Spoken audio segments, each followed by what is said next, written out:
The speaker is Byun, a young Korean scholar, and you have 2 minutes, 20 minutes for speaking and 10 minutes for discussion. Go ahead, please. And introduce yourself shortly before entering into the presentation, please. Glad to meet you all. Thanks to all the organizers as well as all the participants and presenters. My name is Byun. I'm a PhD student at Seoul National University in South Korea. Although my English is not good enough, I hope this paper conveys my core ideas. Then I will post the revised paper on the chatbot, share it on the screen, and read it. Is there something for us to share? Yeah. Okay. Can you see here? Yes. Not yet completely.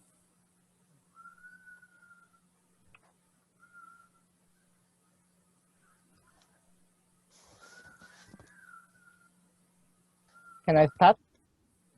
You can start, but I cannot see any document or any written material. We can see it. Yep. You can see it. Yes. Yeah.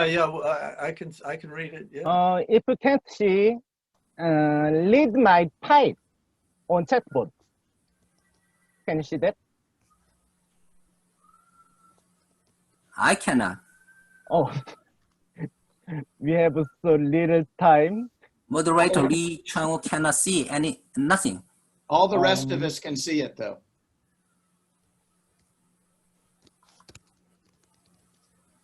Can you see now? No. Wow. I can see the document on the screen. I can solve your problem. Then you can go ahead without sharing of screen. You can proceed orally. Yeah. I read it this paper. Two kinds of truth and falsehood in Plato's Sophist. According to Plato's Sophist, the Sophist is a man who imitates the white, makes contradictions, produces appearance, phantasma, in the art of belief, not knowledge, and creates spectacles in statements. To define the Sophist, it is necessary to reveal how he imitates the white, what the contradictions he produces, and what appearance is concerning to belief. However, these goals are not easily achieved. As Noble Notomi appropriately pointed out, the Sophist is largely divided into two parts, outer and middle. The outer part describes the process of tracing, where the Sophist technique is located in the general kind of technique by the method of division. On the other hand, in the middle part, the possibility of image and falsehood is solved. In this process, the problems of the combination and separation of the forms are discussed in the name of dialectic, and this discussion explains how the non-being is possible and how these apply to statements and things that are homogeneous to it. Most of the existing studies, however, appear to have unsatisfactorily provided a unified and consistent interpretation of the relationship between the outer and middle parts. Under these circumstances, Jonathan B. suggested an interesting interpretation to connect the outer and the middle parts. This attempt provides one possible solution to the problem of connecting the outer and the middle parts. This interpretation also provides one possible concrete explanation for the process in which the Sophist appears to be or is considered as a white person. This interpretation of the Sophist, despite such advantages, has some critical limitations. I would argue that it is necessary for overcoming these limitations that not only the distinction between the original and the appearance, but also the distinction between the original and the likeness. And to find these distinctions, this method insists on accepting Mikhail Fredet's interpretation of two uses of the verb be A9 and applying this to the distinction between the original and its image. This interpretation suggests a very persuasive solution to the question of how the sophist imitates the white person. He notes the disproportion ametria of appearance mentioned in the middle section, and he links this expectation to the disproportion of the soul that appears in the sixth division of the outer part. And based on this, he argues that the reputation or test elenchos is the criterion for determining whether the proportion of the soul is distorted. Furthermore, he interprets the sophist as an imitator of the white person. When a reputation reveals that someone's beliefs contradict each other, she turns out to be ignorant. The white person, on the other hand, has a system of uncontradictory beliefs within her soul. Based on this, she is not disputed. But the sophist makes the appearance of contradictions without this system. Through this, she creates an appearance of the white at an untested stage by the other's ignorance. He then explains the aspect of the sophist as a producer of appearance in a very appropriate way by linking the distortion of the proportion of appearance to the loss of the proportion of the soul. This interpretation, however, makes Byun equate the white person with those who produce likeness to her. This interpretation conflicts with A. 248 to B remarks distinguishing between likeness and its original model, and B. 264 C to D statement that an image containing both likeness and appearance is established based on falsehood. Byun also distinguishes the true reputation and contradictions from ones of the sophist. For example, the combination of the left stasis and the movement kinesis is the true contradiction, and it is the true reputation to point this out. Sophists, on the other hand, treat some appearances of contradiction and refute some by them. But in this case, one must give up the belief that for knowledge to be possible, everything must be left and moved at the same time, because this is a real contradiction. By distinguishing the likeness of the white person from the appearance of her, Byun explains how the sophist produces a white person's appearance, but he can't distinguish the white person from his likeness. To overcome this problem, it is necessary to describe each of the original likeness and appearance as distinct from each other. Mikhail Fredet argues that two different uses of the verb be are presented in the sophist. He notes the LL guest, e.g., remarks at 255 C 40 to 50. According to this, what is a being is said both to be in itself, katauto, and relatively prosalo, and the relative kind can be established in both ways in virtue of participating in the being.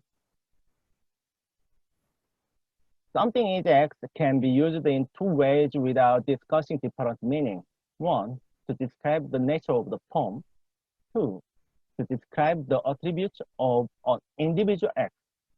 Let's call one as is one and two is as is two. He also argues that is two is used when the subject participates in something other than itself. If this interpretation of the verb be is accepted, a significant distinction between the original and the image can be derived from this. Let's assume that the forms are original models and their participants are the images of them. The original can accurately display its character or essence. The original also provides some positive characters for the participant. However, since the participant in a poem are called such things only through this participation. This participation is when something that is one is targeted. Something that is two does not give one's character to participants.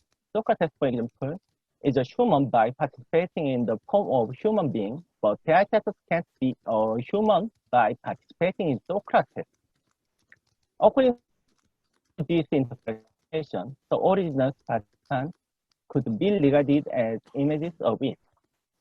One reason to accept this interpretation is to understand some kinds that seem to be relative. The image resembles its original, but it is different from that. But this image must be always about or must depend on its original. The fact that it imitates something else remains unexplained. If so, this image would be described as something pictured or painted. Similar problems also arise in cases of the different names and statements. Thus, each of these kinds is difficult to say in itself independently from its object. But Freud's interpretation provides one solution to this problem. Everything participates in the being, and the being is used in two ways, each one and each two. Therefore, it gives each participant these two uses. Through this, for example, the kind of the image can be said in its own right without its particular origin. The image itself is a thing having the capacity to copy something other than itself. While accepting the reference in the Sophist that appearance distorts the reality of the original, this interpretation also allows the distinction between the original and likeness. The original has its nature in itself and gives its participants resemblance of this feature.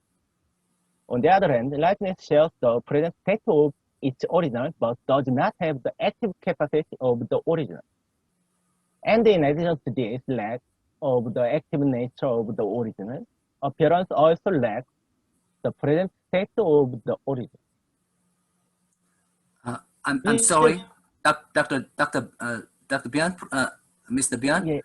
Our Yes. time is too little, especially for the third speaker from Taiwan. So I would like to suggest that you conclude in 5 minutes. I'm suggesting that you focus on your key passages that you have written. All cannot be read, I think. Let's make it, let's say 4 or 5 minutes.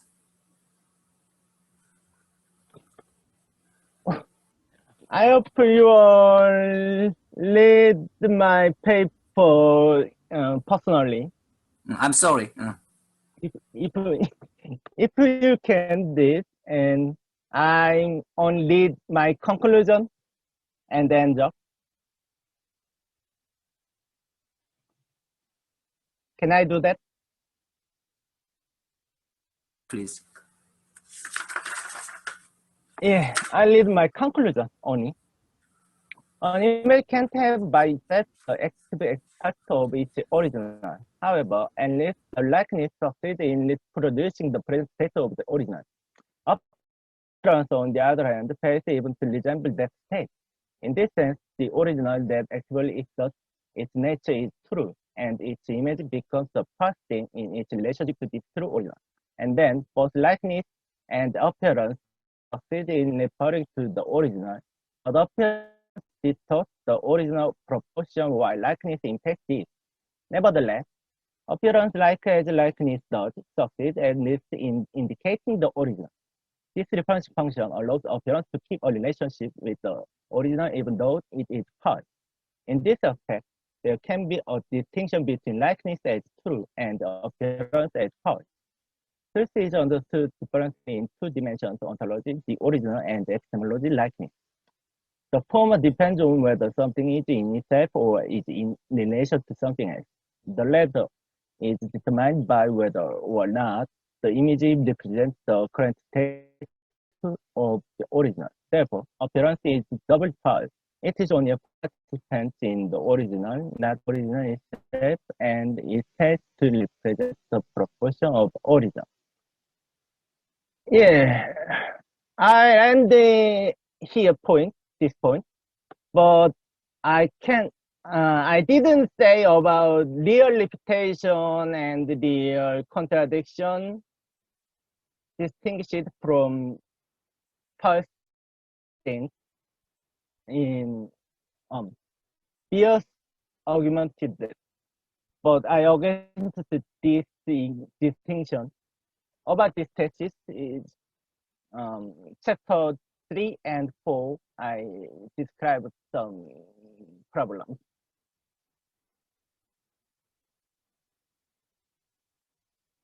Yeah, we have very little time.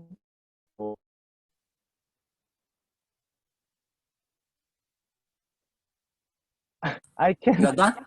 You are done? receive time. 1 minute or 2 minutes? Pierce argued that the true reputation and the true contradiction is distinguished from false ones, but I think this is a too restricted concept.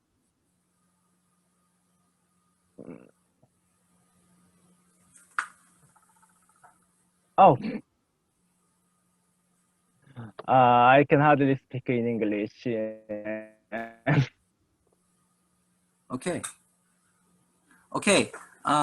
You are done. You are finished. Yeah. Okay. 5 minutes or over 5 minutes we can discuss. As far as I know, Mr. Byun is in the process of becoming scholar. He has not yet submitted his doctoral thesis, right? Or have you already submitted? Yeah. Have you already? Okay. Not yet. Not yet. He's close to the final step to the doctoral thesis. So I think this paper is a part of his coming doctoral thesis. So in regard to that point, that he is still in the shaping of a scholarly journey. So please give any question or any suggestion or any advice to this young scholar, please. Okay, Professor Noboru Notomi. Yes, I'm Noboru Notomi. Thank you very much for your presentation.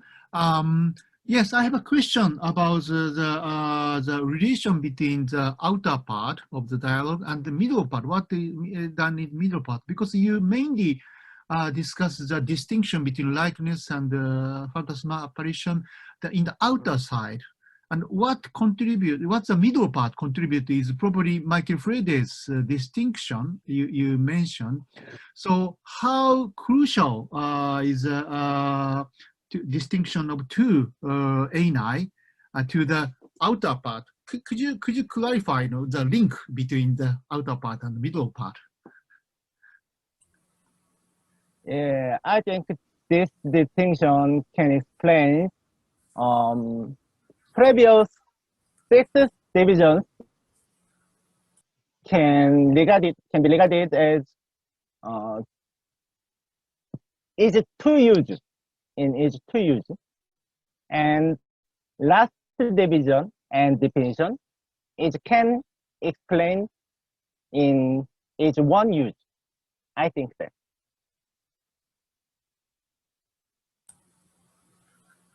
Yeah, thank you very much. Yeah, that's fine. Oh, thank you.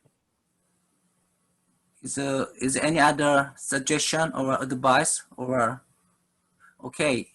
Hua Kui, Professor? Yeah. Yes, you can. Go ahead, please. Yes. Okay.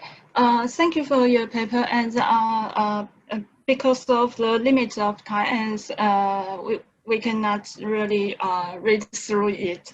I'm curious about when you talk about the two kinds of image making, and the beta kind is to represent the character proportion of the original. And I'm curious whether the proportion will have some impact on the meaning of A9.